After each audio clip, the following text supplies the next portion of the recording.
அந்த பசங்க என்ன பண்ணுவாங்க, நீ முக்கியமாக அவருடைய ஆப்போசிட் செக்ஸ் இருக்கு இல்லையா, அந்த பசங்களை பொண்ணுங்களுக்கு முன்னாடி அடிக்கிறது, இல்லை பொண்ணுங்களை பசங்களுக்கு முன்னாடி அடிக்கிறது, இது மாதிரி வேலை நடக்குது இல்லையா. இது மாதிரி நடக்கும்போது என்ன ஆகும்னா, இந்த பிரச்சனையே அவங்களுக்கு மெல்ல ஆழமாக உருவாக ஆரம்பிக்கும். அது என்ன ஆகும்னா அன்னையோட மறக்காது.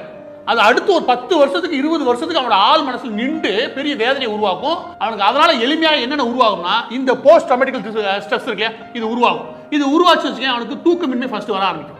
அவனுக்கு எப்பவுமே அந்த நினைவு இருக்கு, அந்த அடிச்ச இடத்துல அடிச்ச நபர் என்ன சூழல் அடிபட்டா, அதை சுற்றி யார் யாரும் தன்னை பார்த்தா தனக்கு அதனால ஏற்பட்ட அவமானம் இருக்குல்ல, அதை மனசு விட்டு போவே போவாது.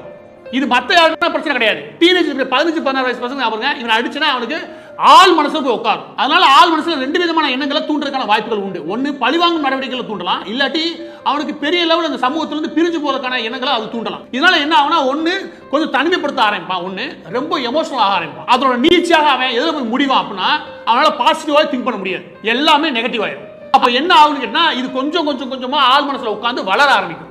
இது பின்னாடி அவனுக்கு பெரும் குற்றவாளியா வர்றதுக்கோ, இல்லை சைக்காட்டிக்கல் ஏதாவது பிரச்சனை வர்றதுக்கோ